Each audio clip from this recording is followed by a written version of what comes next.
Welcome to the Fourth Rail. I am Tom Knighton. Joining me today, he's the co-founder and editor of BASEDPolitics, the site that is wise and thoughtful enough to allow me to write for them. So, yay! He also, his writing appears pretty much like everywhere. I think you can probably find him from everything from, Newsweek to the Podunk Weekly Journal at this rate. I'm talking about my friend Brad Polumbo. Brad, welcome to the show. Hey, thanks for having me. And I really appreciate it. And part of the reason I wanted you on here is you've got a new show, new podcast called Damage Control that people can find it. You're on your YouTube channel. Let's talk a little bit about that. What exactly is damage control for my audience who has never seen it or heard of it? Yeah, so the concept of damage control is pretty simple. We're just trying to reclaim the LGBT community from the insane leftists who have taken it over and are constantly giving it a bad name. Because basically, as a center right gay person, I've seen a real backsliding in the last few years where it felt to me that a few years ago we were at a detente, a cultural, political, social detente when it came to LGBT issues. Most people on the right were fine with gay people. A majority were supporting gay marriage finally. Even Trump said he was fine with gay marriage.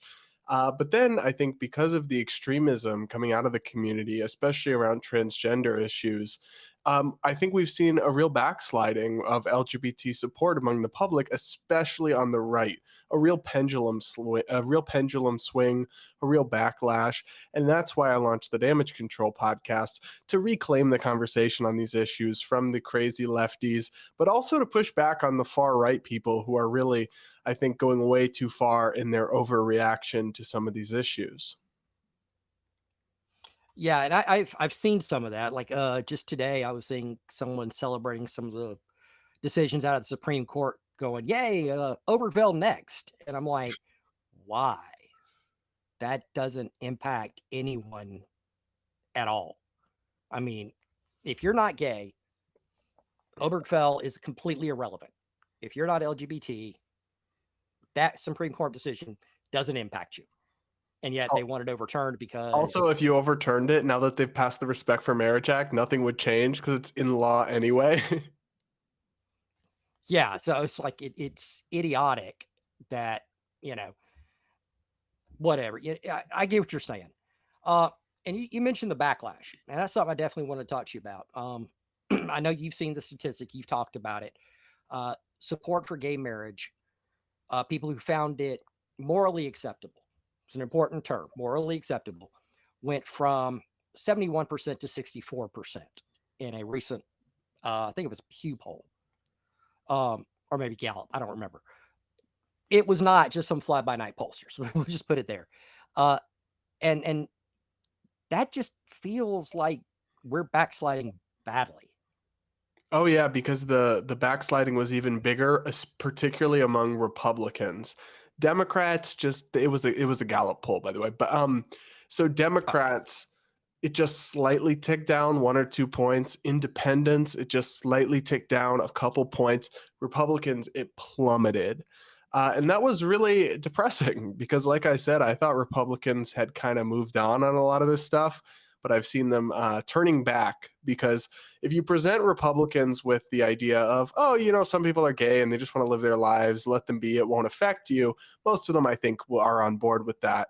But when you present them with, oh, and you also must pretend that there's nothing unfair about biological males competing in women's sports, and also there's no reasonable concerns to be had about irreversible medical treatments for minors, they're not going to be on board with that. And it's hard to blame them because when you tie your acceptance of your social movement to such extreme, fringe, radical, whatever you want to call them, positions, you're setting yourself up to be rejected by the vast majority, the reachable middle. And so I think there's a third approach. I don't think we have to throw the baby out with the bathwater, right? I think we can have gay marriage, we can have legal equality, legal protections for LGBT people, while also respecting the free speech rights of people who don't agree with it and having reasonable rules around things like fairness in sports or when are minors old enough to consent to these irreversible medical treatments that sometimes leave them infertile for life. This is not stuff to be done willy-nilly. And I think if you take this extremist all or nothing approach, you're going to get nothing. And that's what we're seeing right now in the backsliding in the polls. Right. I mean, it doesn't help when you also paint opposition as bigotry instead of good faith concerns. Because I really have no problem with trans people. It's like, hey, you live your life. If you're an adult and you want to transition, more power to you, and I'll defend you. Your right to make decisions about your life to the death. But when you start sitting here going, I think I'm gonna start competing in women's sports, even though I've spent my entire life as a male, and I'm gonna, cause injuries to some of these women, some brutal injuries in cases of like it from MMA to volleyball. We've seen some pretty nasty, nasty injuries. And when you look at people go, hey, I'm not real comfortable with this. When your defense is, oh, you're a hateful bigot, you're not really winning people over with that.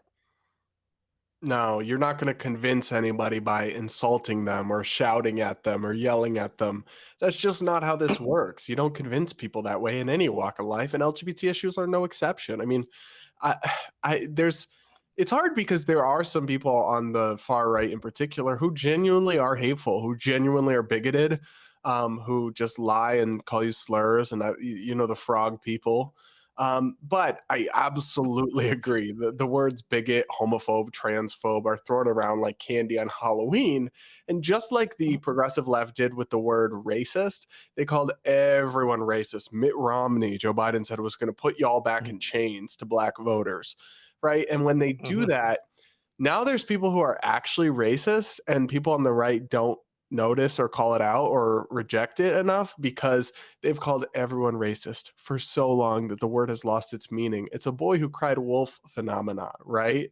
Yeah. And so I think we're living Right. through something similar, that people who I think genuinely have some hatred in their hearts for gay or trans people are accepted on the right or fly under the radar because for so long they called anyone, including people like me, who had some concerns about some elements of the agenda or criticized aspects or groups or individuals, bigots, transphobes, traitors, etc. Well, they've overused that so much that now nobody takes it seriously. We all roll our eyes.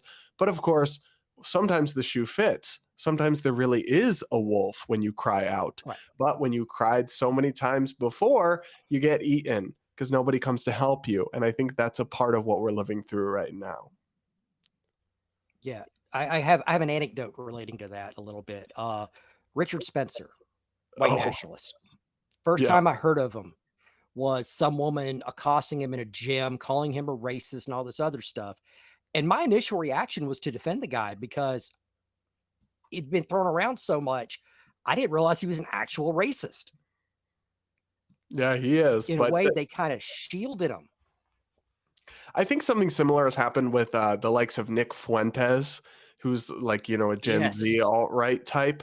He's Yeah. legitimately anti-Semitic, racist, loathsome, Holocaust denier, all these terrible things. But they've thrown that around a lot that some people on the right just dismiss it all and think people are just edgy. Oh, no one's actually like that because they've thrown it around too much. So when the shoe actually does fit, we aren't quick enough to denounce or disavow it. And so that's what we've got to do, is navigate through this stuff and just with an honest perspective, acknowledge the nuances, and not write everyone off on either side or even either extreme as hateful or bigoted, but also not pretend that nobody is because some Yeah. people Yeah. certainly are. Right. And it's, we're seeing some of that with this backlash. It's there are some people who are taking the mask off a little bit. Like, your buddy Michael Knowles recently My wanted to fave. ban like the pride flag. Yeah. For those who don't know, Brad actually debated Michael Knowles on trans issues. And it was interesting to watch. Just put it that way. But yeah, I mean, he talked about wanting to outright ban the LGBT flag. And there were some other things he wanted to like push people out of society. I'm paraphrasing from half remembered things, but this was not a let's not talk about it or anything. I mean, this wasn't even a reasonable position in my opinion. Yeah, look, I think what we're witnessing right now on the right is a mirror image of the far left's illiberalism that they've embraced. For a long time, they approached these issues with the notion of punch turfs, right? Punch feminists who don't agree with transgenderism or don't want trans people included in women's spaces. Misgendering is violence. Pronouns are mandatory, not required. They're not preferred. This illiberal attitude of you will accept us and we will force you to bend the knee. I think what we're living through now is people on the right, like myself, have always advocated, no, let's reject that approach. Let's have a live and let live, a classically liberal approach where nobody infringes on anyone's rights. What we're seeing now is some people on the right rise to prominence by basically saying, yeah, you know what? We're going to do what they're doing, but to them. And I think that when you fight fire with fire, you just burn the whole house down. So, a good example of this is issues regarding the First Amendment. So, you want to fight back against the woke left. So, you make excuses and you ban, and you go ahead and you try to ban the pride flag or ban drag shows or some sort of thing like that. What you don't realize is that in doing so, you might short term own the left or whatever, but long term, you're eroding the First Amendment that is used constantly to vindicate the rights of conservatives, of religious people, of political nonprofits, of Republicans, of everyone. It's like you're chipping away at the infrastructure in your short term quest for vengeance, the infrastructure that actually protects your own side. So it's like you're causing the house to cave in on you ultimately. And I don't want that to happen to people. I don't want them to have to learn the hard way. But I think for a lot of them, they might have to. It might not. It's like so many things. People never really wake up until it's too late, until the shit has already hit the fan. I think that's going to have to happen before they realize just how foolhardy some of this stuff is. The idea that we should just rip up ideas like free speech and tolerance because the libs don't do them anymore. Well, how about no? How about we promote them and we become the side that champions them? And most people, I think, still believe in those values and will flock to that. Instead, you want to become the thing you say you hate. And look, they're like, well, we need to win. We need to fight back to win. I would rather lose, honestly, to be honest with you. I would rather lose than become the thing I hate and become the thing I'm supposed to Yeah. be fighting against. Because to me, that's a Pyrrhic victory. It's not a victory of any kind. And I kind of reject the whole idea that in order to win, you have to become the very thing you're lashing out against. Because if you hate that, a lot of people in the middle don't like that extreme illiberalism from the left. If you start becoming that, where are these people going to go? They're not going to suddenly flock to you. They're going to figure which kind of illiberalism do they hate a little less. And it's not necessarily going to be the rights version. No, It, it's it's not. just, it's, and both sides are really bad about one thing, and that is they both think they're the ones who are going to get to make the rules after the dust settles. Yeah. Someone's going to be wrong. I just assume not have a world where it matters. Yeah, I mean, it's That's just we're in this never-ending tug of war over the government to see who can use it to oppress the other. I'd like to take it off the table, right? Like yeah, take off instead of deciding, are we going to force the Christian baker to bake the gay cake, or are we going to force the gay person to design the Christian website that's anti-gay? I'd like to do neither. I'd like to stop forcing people to violate their beliefs across the board. But what you cannot do is just your side wins. Just your side gets the yeah. First Amendment. Just your side has free speech rights. That is, it's untenable. There's no way to enforce that. There's no way to enshrine it into law, especially in a country where it's weird to see people on the right pushing this, because a lot of hardcore social conservatives that are pushing this, like, well, we need to use the government to push our version of the truth or morality or whatever. It's nuts because I don't know if they don't realize it or they don't care and just don't believe in it, but we live in a system where ultimately it is democratic in a sense. It's a republic, but the majority votes for the people in power. Hardcore social conservative views are not a majority in this country. They're in fact, Not these days, not even close. So if you want to open that can of worms and start playing this game where, oh, well, we're going to, whoever wins the government is going to decide the truth for everyone. That's not going to work out well for the minority, which in this case is the right. So to see that idea catching on the right is just bizarre to me. Yeah. Well, I'll wrap this one up by just pointing out maybe that's why Michael Knowles wanted to go back to 1220. Yeah, when they had kings and Yeah. monarchies or whatever. And all that stuff. All right. So you brought up the situation in Colorado, the graphic designer. Supreme Court, as of when we're recording this, handed down their decision hours ago. Right. Obviously, I'm not uploading it on the same day. So it's a little delayed, guys. But they basically said, hey, you cannot compel people to go against their beliefs to espouse something they disagree with. As a member of the LGBT community, let's talk about how you feel about it. Yeah, We touched look, on it already, so I mean, I think people got an idea. a lot of people online, even the Associated Press, describe this as like a loss for gay rights or something. I just really don't see it that way for two reasons. The first reason is I want the same right for myself. So this case is about a Christian woman who doesn't believe in same-sex marriage, who, like, she says her general services are available to anybody, but she doesn't want to custom design a website that celebrates a gay marriage because that violates her beliefs. Well, let me flip it on its head. If I ran a design shop, I would want the ability to tell a Christian person who came in and wanted me to design a website with anti-gay Bible verses. No, like, I won't do that. But in the same logic of Colorado or the liberal justices who dissented in that case, I could be forced to do so because religion is a protected class. So you either have to have it all one way or all the other. You can't pick and choose when some people get free speech and others don't. So I would rather live in an America as a gay person where I have the right to refuse a specific expressive service that violates my beliefs. And if I want that, somebody who has different values than me has to have that too. So that's the first part. The second part is that they keep saying this, like, creates a right to discriminate or it nullifies civil rights law or anything like that. It really doesn't. So it's pretty narrow. It only applies to, like, expressive services. So something that involves Mhm. speech or ideas. Designing a website is a good example. But most goods and services aren't expressive, right? You can't, there's nothing about this Supreme Court decision that says a coffee shop is allowed to put a no gays allowed sign in their window.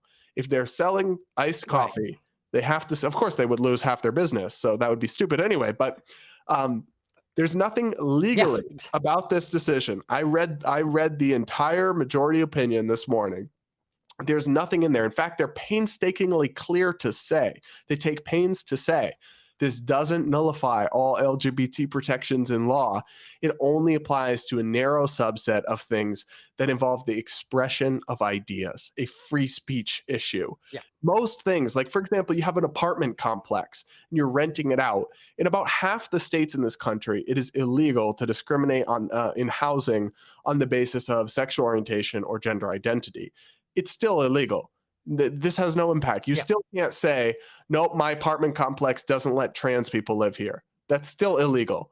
Now, if you say, for example, own a printing press and somebody wants to bring you a book about why trans kids should get transgender medical treatments, you could say no to that. And vice versa. Mhm. If you're a trans person and you run a printing press and somebody wants to print a book that says why God doesn't believe in transgenderism, you could say no to them. That's the kind of thing we're talking about. We are not talking about, and there's so much hysteria and misinformation and nonsense about this online in the mainstream media from Democratic politicians. We're not talking about some deep erosion of civil rights law. We're talking about pretty narrow exceptions for a certain type of commerce and Yeah. conduct that is expressive in nature and has special First Amendment considerations. I think there's no doomsday scenario about that at all. Right. And like going back to this web designer, if a gay let's say the exact same gay customers walked in and they wanted her to design a website for their dog grooming business. She This said she doesn't would do cover it. discrimination. Right. This doesn't cover that would be discrimination. And this case, this particular case doesn't cover denying that. This is different because it's a service that has nothing to do with her ideology, with her opinions, her beliefs. And a lot of people are missing that. Yeah, And I that's don't an know if they're doing important it willfully distinction. or right. I don't know if they're doing it willfully or if it's one person just knee jerked and everyone else is knee jerk in a reaction or what. And I'm not sure that it even matters at this point.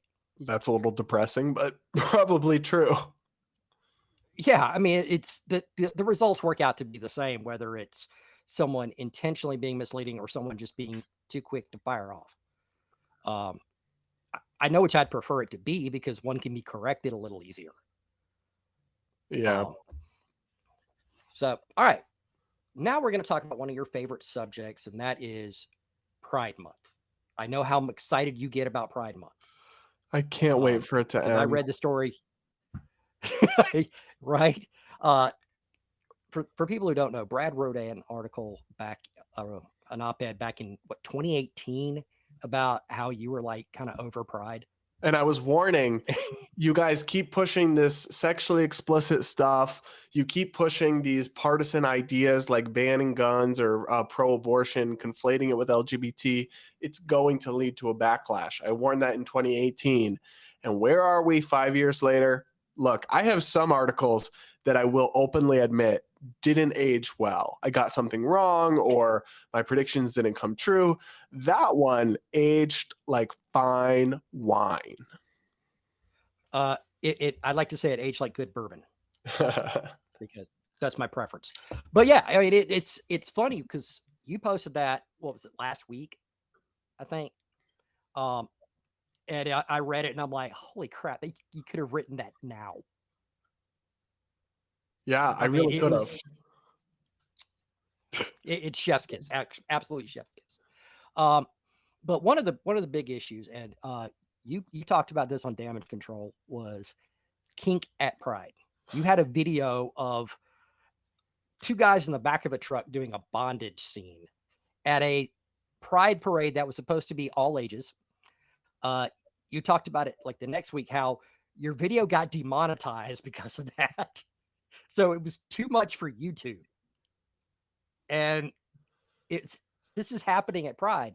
And it's just, you point out a lot is that kink and LGBT are different things because straight people have kink.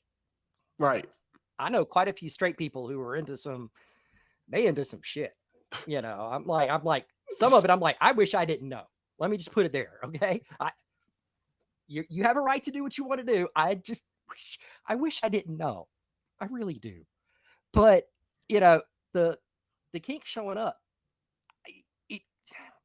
something that gets me is that when I was younger, there was this idea that gay equaled, I think they refer to as leather daddies on a live stream I saw you do about a week ago. The leather, the bondage gear, all that those two were synonymous, and it was part of a stereotype that did not reflect overly well on gay people, in my opinion. Yeah, the more realistic scenario would be like two dudes in sweaters with a poodle and like an adopted baby from somewhere else in the world, and who one of them's a lawyer and the other one is a businessman or something, and they have a house in the suburbs or something. Like it's just totally, that is so not the kind of stuff you see at these pride parades is so not representative. And I take issue with it for a few reasons. One is it's inappropriate and gross, just stand alone. Like you're referencing the whipping and display at an event that was advertised by the city as family friendly. It's got men whipping each other on the butt. I've actually seen worse though. I saw two examples that I cover in the upcoming episode of Damage Control. One with straight up nudity, men on bicycles completely naked, biking down the street in front of children with children lined up I've in a seen that. row. That is, I I saw actually that. think, not just gross, seemingly criminal behavior. And I'd like Right? to see that investigated. But it is Well, so if you do that harmful. outside of a pride, if you do Yeah, that outside of pride, you're going to jail and you're absolutely. going on a list. You're going Yes. on a list. And then I also saw people topless at a march in New York City in front of kids, just completely, a bunch of women completely shirtless. And I just think that doesn't have anything to do. Public indecency and nudity in front of minors has nothing to do with being gay or lesbian. Nothing. In fact, there was Mm, these really harmful stereotypes for a long time that gay people were more likely to be yeah. somehow sexually deviant, and they're really not. But these people keep, they're just anecdotes, but they know they're going to these pride parades that are heavily covered and are representative of the community, and they want to put this out there. And I fully reject it. I think it's so counterproductive and harmful. I also want people to know that, like, I think most gay and lesbian people aren't super online and aren't aware of stuff like this even happening. And if you went around and showed them, most of them would think it's pretty wacky, but it's easy to see these viral videos and associate that with the community, partly because the organizations and politicians embrace those crazies. Um, but I want people to understand that most of us aren't actually like that and wouldn't actually support that. Yeah. And I think it's also important to note that pride parades in general, we don't see video from all of them. No, we see the worst 5 minutes We see of the 6-hour event. right, and there's probably 2 dozen pride parades in other towns that, oh my god, this is dull. Yeah. We don't have anything we can gin up outrage over because it's just gay people walking. You know, you might have the drag queens, or there some costumers or whatever. Um, but Brad, did we lose your Brad? No, Oh, I'm there you here. are. Okay. All right, you blacked out on my end for some reason. I'm Oh, not site's being weird today, so it's um but yeah, it's and that I know you've talked about that on a couple of different places. I know you've talked about it a couple episodes of Damage Control. You were on with Sarah Higdon. Y'all talked about it. It's where I saw the bicycle thing, for the record, and I'm like, oh, but it's like, can we really tell people enough that this doesn't apply? This isn't universal. Because we were talking before I hit record on this. I was an LGBT ally before it was a thing. When I was supporting gay marriage and writing about it back in like 2008, 2009, I caught hate for it, absolute hate for it here in South Georgia. And, it's now that's the norm and I'm glad to see it.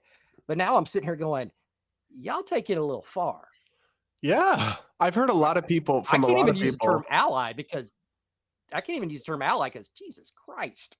Yeah. I've heard from a lot of people the No, idea that they were warned when they were supporting gay marriage. They heard opponents say, it's a slippery slope. Be careful. yeah, And they were like, no, no, we'll support it. And now they're like, I guess it was a slippery slope. And I yeah, hear that, but all I would say is it doesn't have to be, right? It's not no, inherently all one way or all the other. There's been plenty of other yeah, things where we've made some changes and then stopped, right? You don't have to keep right, going. I think the public exactly. has been gullible and has gone along. I think, unfortunately, a lot of the activists in the LGBT movement are incentivized towards radicalism because when they achieved gay marriage, their biggest goal was overnight bang the law of the land in all 50 states.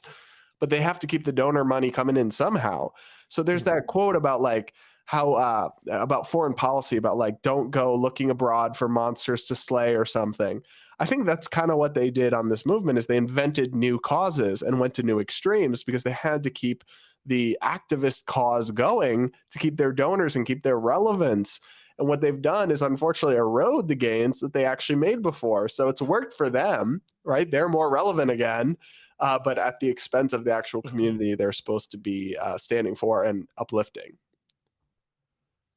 Yeah, it's no nonprofit ever, if they ever achieve their goal, suddenly it's we got to find something else.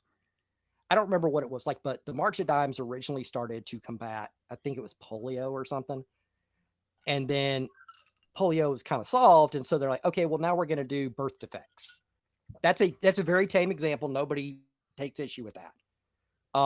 But it's an example of a nonprofit's got to shift once they achieve their goals. And like you Or said, they have to shut down. gay There were marriage. a number of very large LGBT pro-gay marriage activist groups that said, all right, we'll go home. And they closed up. And I think that respect would have been better. I respect it because for them, it was really about the issue and not the It grift. wasn't about the grift and the lifestyle and the notoriety. And I think for a lot of the LGBT activists, it is about that. Yeah, I think you're right because it's kind of like the concept of audience capture in a way. Mm-hmm. Once you achieve some notoriety, you've got to kind of ramp it up a little bit as you go, or else people go, huh, he was doing that. They were doing that 5 years ago. And so now they've got to take it a little more extreme. And now it's just, you've got, was it Lambda Legal that was doing the pronouns are required, not preferred or something? Yes. And I'm like, awfully bold of you to think I care enough about you to talk about when you're not here. Also, you're a legal That's the only time I need your organization pronouns. and you don't understand the basics of the First Amendment. Well, yeah, there's that too. But Words by mine's snarky. definition are not mandatory or required in the United States of America. No, you might have to utter an oath of office or oath of enlistment, but you're still choosing to be in that position. So even that's not really mandatory. So, all right. Well, with that, we're going to wrap it up because we have gone on for a good bit. Brad, thank you so much for joining me. I really wanted to have this conversation. I started this whole thing because you were having conversations that I wanted in on. Cool. I just decided to insert myself. I don't actually care if anyone has a problem with it because no, good for you. Free. So, all right. All right. Well, thanks so much. With that, we are going to wrap up for the day. If you like this video, hit like, hit subscribe, hit all that jazz, and make me very, very happy because I need it. I need the validation. Please validate me. No, seriously, like it, subscribe it, and I will see y'all next week.